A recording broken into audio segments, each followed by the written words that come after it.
En Bolivia, el derecho a la vivienda y al hábitat adecuados es el resultado de muchos años de trabajo, diálogo y esfuerzo de organizaciones y comunidades. En ese camino, la Red Nacional de Asentamientos Humanos, RENACE, fue un actor clave para que este derecho sea reconocido y forme parte del debate público y de las políticas del país. Dando continuidad a ese proceso, RENACE impulsó la plataforma multiactoral urbana de Hábitat y Vivienda, un espacio de diálogo y encuentro que reunió a representantes de distintos sectores y regiones de Bolivia para reflexionar y trabajar conjuntamente en la construcción de la agenda urbana de hábitat y vivienda, organizada en 8 ejes estratégicos.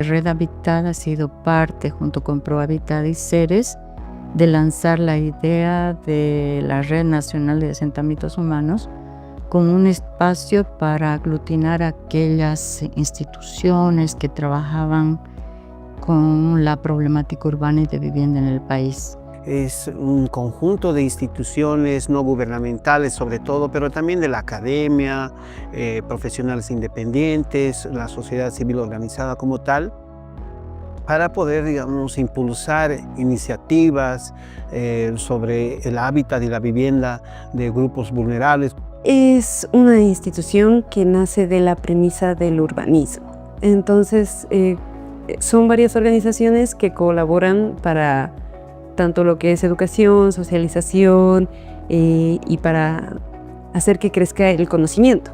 Se ve una falta de lo que es espacios para jóvenes o para estudiantes o gente que le interesa la sociedad o los problemas urbanos. Entonces creo que ese espacio y ese vacío fue lo que se buscó sanar. Constituye un espacio de reflexión y construcción de propuestas, pero también de acciones concretas orientadas al ejercicio pleno del derecho humano a la vivienda y el hábitat, que en su diversidad aporta desde soluciones habitacionales concretas en los ámbitos locales hasta la construcción de un horizonte y una perspectiva política. Somos instituciones amigas, hermanas, que desde diferentes quehaceres contribuimos o tenemos un mismo propósito de trabajar con las familias, con las organizaciones y hacer que haya un ejercicio al derecho a la vivienda adecuada y a un hábitat sostenible. Todos muy apasionados, muy comprometidos con la problemática del hábitat, de la vivienda adecuada. Uno de los logros más importantes de este trabajo colectivo fue que el derecho a la vivienda quede reconocido en el artículo 19 de la Constitución Política del Estado. Hoy, la vivienda es un derecho y no un privilegio.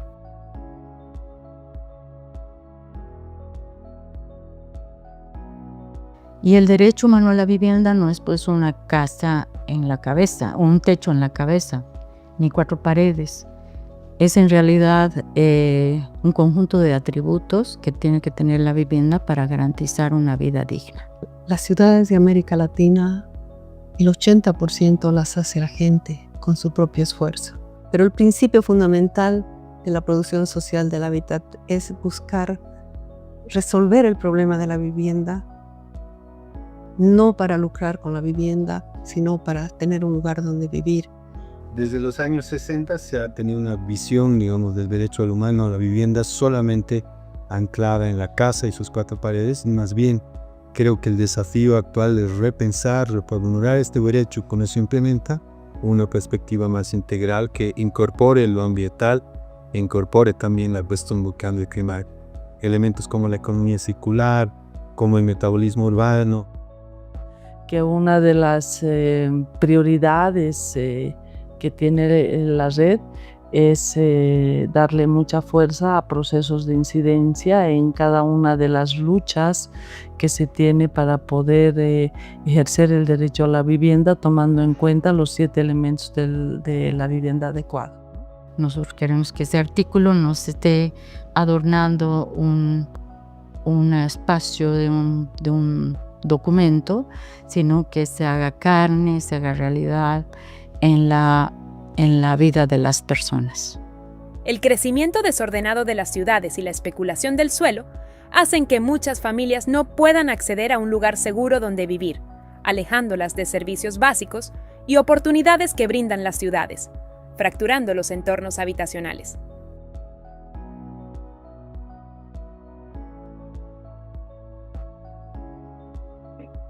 Para nosotros el problema fundamental, si no hay política de desarrollo urbano, no se puede hablar de derecho a la ciudad y menos todavía de derecho a la vivienda, ¿no?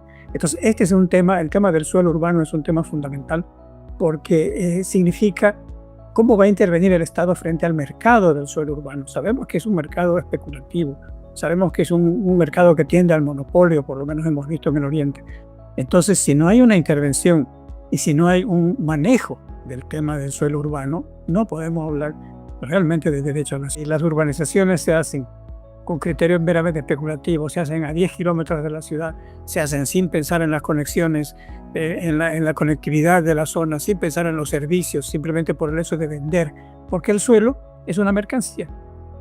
Si nuestras ciudades siguen creciendo con el suelo como mercancía, cuando es negocio, van a seguir expandiéndose al infinito, sin que haya incluso habitantes en los terrenos que se están vendiendo, y quiere decir que entonces ahí el desorden urbano es resultado también ahí de que el suelo se ha convertido en una mercancía y no en un servicio para la gente. Y las ciudades han ido transitando más a un aspecto mercantilista, ¿no?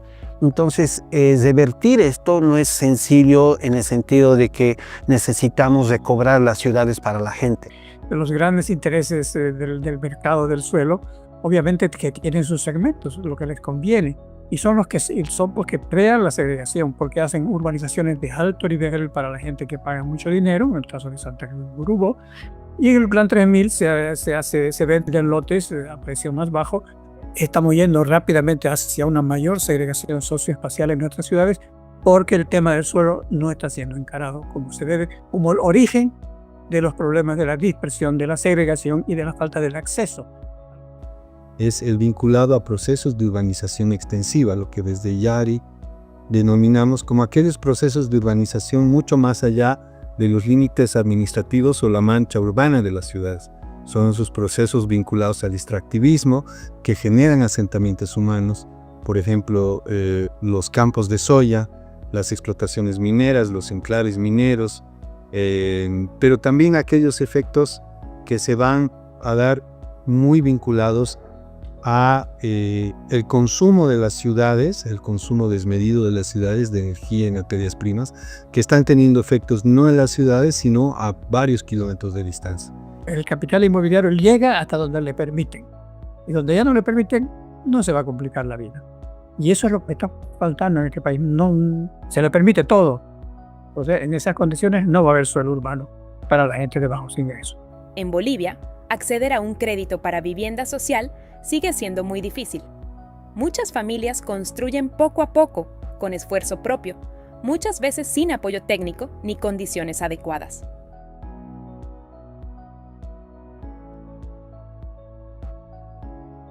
Durante los últimos años es muy evidente que el poder alcanzar un crédito de vivienda social para una familia que gane menos de los 6.000 a 7.000 bolivianos al mes es algo realmente inviable. La situación actual que tenemos es una franja de población entre pobreza moderada y pobreza extrema que realmente no tienen la oportunidad de una vivienda digna.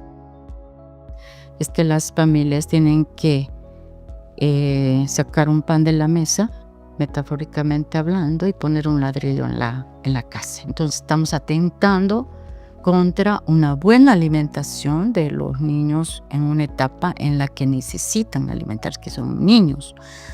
Y estamos atentando contra el capital humano, que es lo más importante. Considero que el mayor valor que tiene la Red Renace es la experiencia de muchos años en diferentes contextos de Bolivia. Metodologías como la autoconstrucción, el crédito mancomunado, el detalle de poder realizar ciertas innovaciones crediticias o modelos de financiamiento público-privados han sido iniciativas que quizás en menor escala no se han hecho conocer a nivel nacional.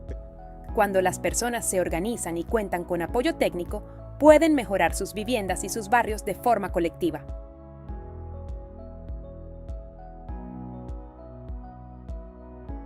concepto fundamental es el asesoramiento técnico especializado, ¿no? Es que los profesionales estén cerca de la gente y junto con la gente puedan resolver adecuadamente el problema de la vivienda.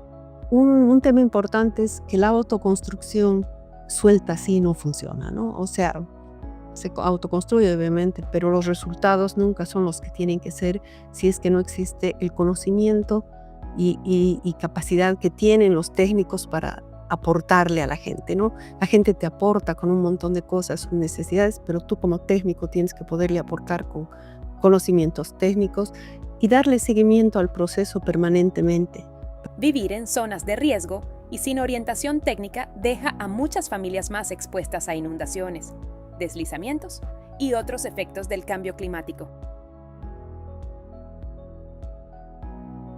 Tenemos eventos climáticos cada vez más extremos, eventos que muchas veces asociamos con lo natural, pero que en los hechos tienen sus raíces en una mala planificación desde el Estado y en decisiones tomadas desde distintos grupos de poder, pero también desde los propios componentes de la sociedad.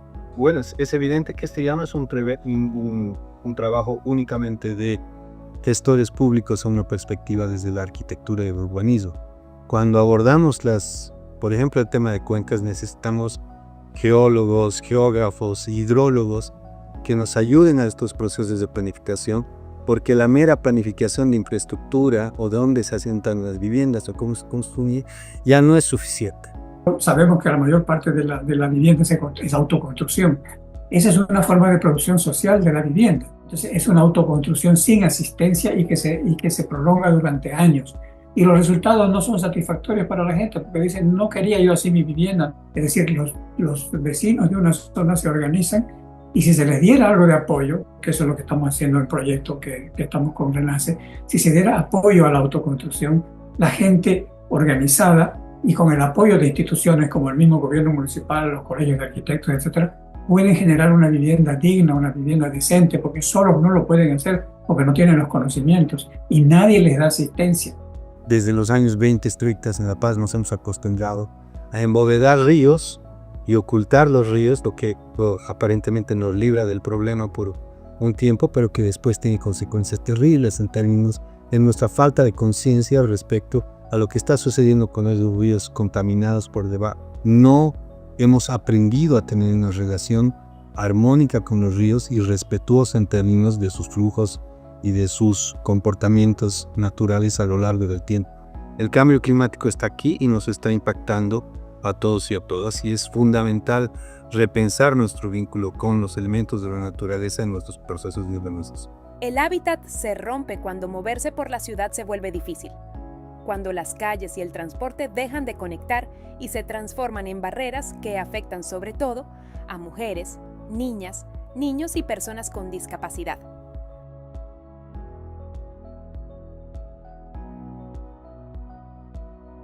La congestión, los congestionamientos, la contaminación, tanto auditiva como visual y de otros tipos, es constante. Las barreras en muchos casos pueden ser incluso arquitectónicas, ¿no? Por ejemplo, en cuanto a los casos de discapacidades, ese tipo de vulnerabilidad puede ser muy afectada por el mismo hecho de cómo son construidas las aceras.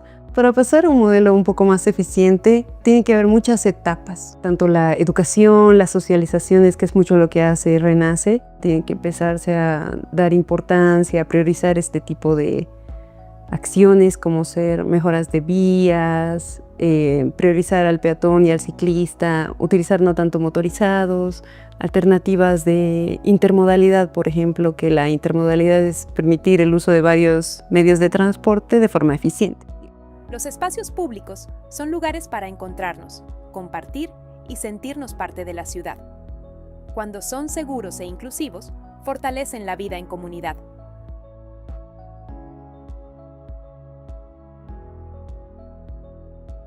Hemos visto con mucha tristeza que si bien se hacen gestiones para mejorar algún espacio y luego es echado llave, pero es importante hacer una reflexión en este sentido y asumir como los espacios de la casa grande, sentir que es un espacio de cada uno.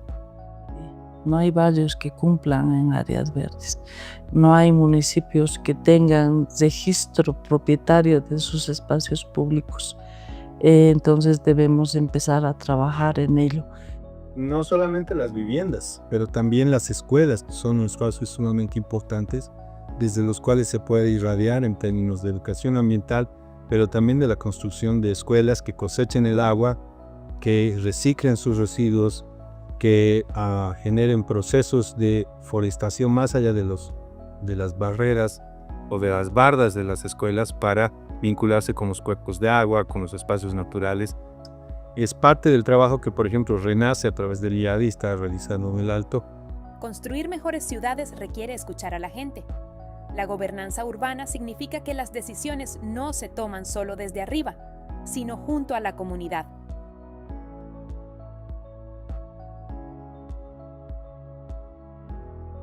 Pues la gobernanza urbana son estos procesos de tomar decisiones de manera conjunta, de gestionar de manera conjunta la gestión de la ciudad, y no solo desde los gobiernos locales, el gobierno nacional, sino también desde los actores, las instituciones privadas, las instituciones no gubernamentales, de la sociedad civil y sobre todo la población, en un diálogo permanente. La gobernanza urbana es como compartir el poder, no es que esté supeditado simplemente a un ente gubernamental. Nuestra población tiene formas de autogestión, ¿no? Ligadas a su cultura, a sus formas de organización propias, como el AIN, el Pasanacu, el trabajo comunitario, tantas cosas que se puede orientar y gestionar de manera conjunta con el Estado también y tener una ciudad más participativa. Es tan importante convertirnos en promotores de propuestas para mejorar. La vivienda no es el fin, es el inicio de una vida digna, de un barrio y de una comunidad organizada que se resiste a ser invisible. El rol en la vivienda para quienes la necesitan le da más sentido a mi vida, ¿no? Y siento que en esta red a todos nos mueve lo mismo, ¿no? Es un compromiso colectivo, es sumar esfuerzos y no sentirnos solos en un problema que es complicado. Uno se siente acompañado y siente que no está solo en la lucha, y eso es muy valioso como ser humano, no sentirse solo. Considero que esa es nuestra fortaleza, el hecho de poder compartir, el hecho de poder tener estas experiencias como red, que no solamente suman en números de éxito, sino también suman en innovación y suman en posibilidades de alcanzar a muchas más familias en la necesidad de una vivienda digna.